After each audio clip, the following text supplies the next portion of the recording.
Bueno, la década infame, 1930-1943.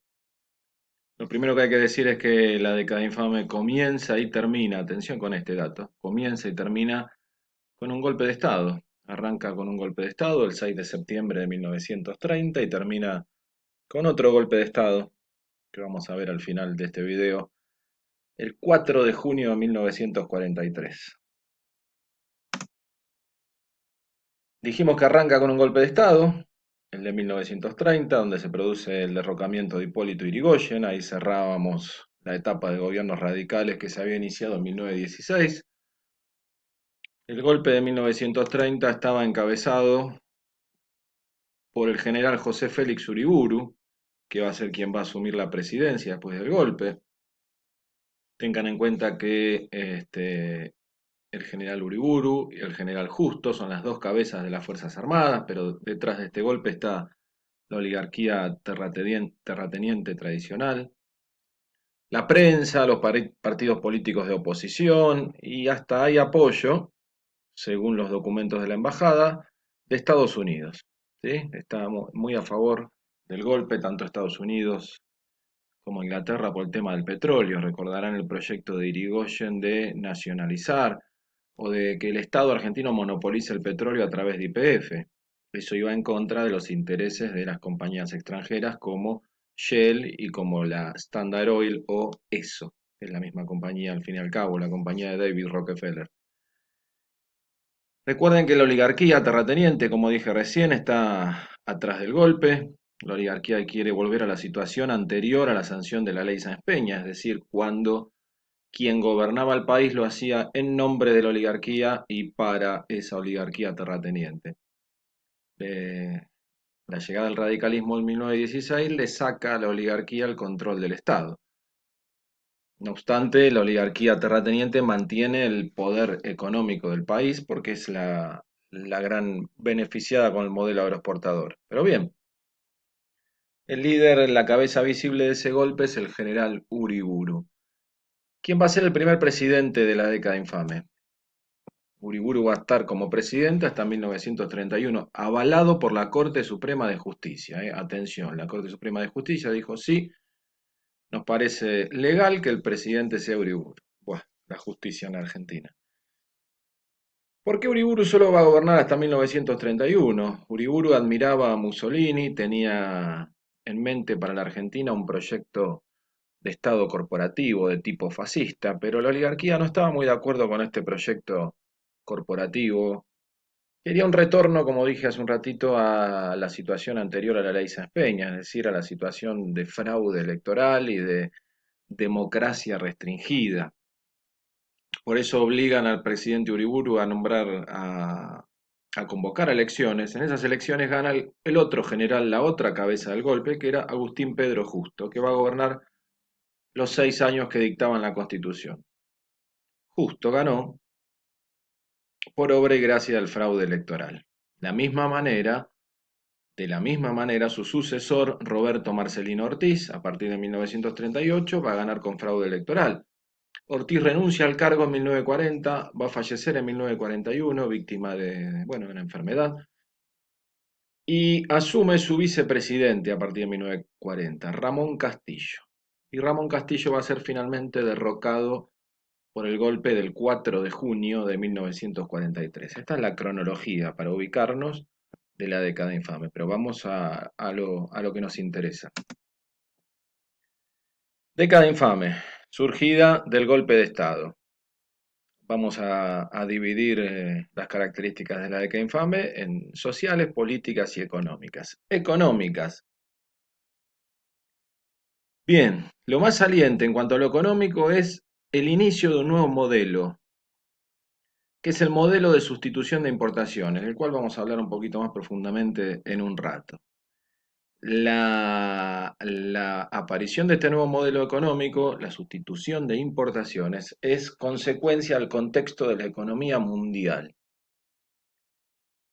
El mundo está inmerso en lo que se llama la Gran Depresión. La Gran Depresión es a su vez originada en el crack de Wall Street en 1929, en la caída de la Bolsa de Valores de Nueva York.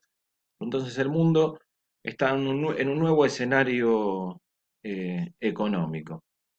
En nuestro país se decide impulsar la sustitución de importaciones. La idea no es reemplazar al modelo agroexportador, sino complementarlo, un complemento para el modelo agroexportador, no reemplazarlo. En ese contexto también económico habíamos mencionado, habíamos estudiado el pacto Roca-Runciman, un pedido desesperado de Argentina a Inglaterra para que le vuelvan a comprar carne. Es más que nada para satisfacer los pedidos de la oligarquía terrateniente exportadora de carne. Es uno de los símbolos de la década infame, el pacto Roca-Runciman. Fue una vergüenza. Argentina fue de rodillas en una actitud muy vergonzante a pedirle al Imperio Británico que por favor nos compren carne. Y como el Imperio Británico no estaba interesado, bueno, hace una serie de requerimientos vergonzosos. En cuanto a lo político, la década infame se caracteriza por el fraude electoral, la corrupción y la represión. ¿Sí? A ver, la oligarquía vuelve al poder, esta vez de la mano del ejército, y vuelve con sus viejas prácticas, especialmente el fraude electoral, denominado fraude patriótico a partir de ahora. Eh, Voy a explicar más adelante, pero saben ustedes que mediante el fraude la oligarquía busca asegurarse el control del Estado. Ese es el objetivo, que gane el candidato que ellos quieren, no el candidato que el pueblo quiere. Pero la década infame también va a tener una característica desde lo político, que es la corrupción. Se van a hacer visibles muchos casos de corrupción, más allá del pacto Roca-Runciman, los negociados por las carnes. Por primera vez, haciendo referencia al cuadro que dice represión y violencia política, por primera vez en la Argentina se va a torturar gente en las comisarías. Se inventa en aquellos años, la Policía Federal inventa la picana eléctrica. ¿Sí? Somos tristemente célebres por inventar la picana eléctrica, es decir, la tortura de prisioneros utilizando electricidad. Bueno, es uno de los legados de la década infame. En lo social tenemos un gran deterioro de las capas bajas de la sociedad debido a la crisis mundial y a la Gran Depresión. Sin embargo, rápidamente la economía argentina va a entrar a recuperarse gracias al modelo de sustitución de importaciones, pero esto va a generar, esto es muy importante, esto va a generar un fenómeno inédito hasta el momento, que son las migraciones internas. En el siglo XIX habíamos estudiado las migraciones extranjeras, es decir, cuando vienen a nuestro país a buscar trabajo, atraídos por un país en crecimiento, europeos del sur de Europa, españoles, italianos. Eso en la década del 30 no ocurre, pero lo que sí va a pasar en la década del 30 son la aparición de migrantes internos, es decir, de las provincias del interior se van a mudar a los grandes centros urbanos como Buenos Aires, Córdoba, Rosario y Santa Fe. Va a haber un movimiento de gente en búsqueda de trabajo, especialmente hacia la capital y al Gran Buenos Aires. ¿Van a encontrar trabajo? ¿Trabajo? Sí, lo van a encontrar en las nuevas industrias que están surgiendo gracias a la sustitución de importaciones. Esto va a llevar a la aparición de un nuevo sector obrero. Vamos a tener un viejo sector obrero, una vieja clase obrera, descendiente de los inmigrantes, y un nuevo sector obrero surgido a partir de estas migraciones internas. Recuerden esto porque es muy importante. Muy bien, no mencionamos recién. Todo lo que está pasando en materia económica durante la década infame tiene su origen en la caída de la bolsa de valores de Wall Street. Comienza la Gran Depresión. La Gran Depresión va a llevar a... pero ¿por qué se la llama Gran Depresión? Porque hay una caída. Una depresión es un hundimiento, una caída. Hay una caída en el comercio mundial, caen los precios de los productos exportables, se detiene casi por completo el comercio mundial, cae el precio del petróleo, aumenta el desempleo, aumenta la pobreza, bajan los salarios. Esa es la Gran Depresión, que va a durar casi toda la década. Estados Unidos termina de salir de la Gran Depresión con el estallido de la Segunda Guerra Mundial, ¿sí? Con su ingreso a partir del 41 en la Segunda Guerra Mundial. Pero volviendo a nuestro país, a la década infame, todos los cambios económicos que se producen tienen su origen en esto, ¿sí? En el crack de Wall Street, en la caída de la bolsa de valores de Wall Street, que a su vez provoca una crisis en todo el mundo. Y va a cambiar el modelo de Estado, se va a dejar de lado el Estado liberal y va a surgir lo que se llama el estado de bienestar o estado benefactor. Repito, surge el estado de bienestar o estado benefactor, que en la Argentina va a llegar a su máxima expresión con el peronismo, cuando Perón sea presidente.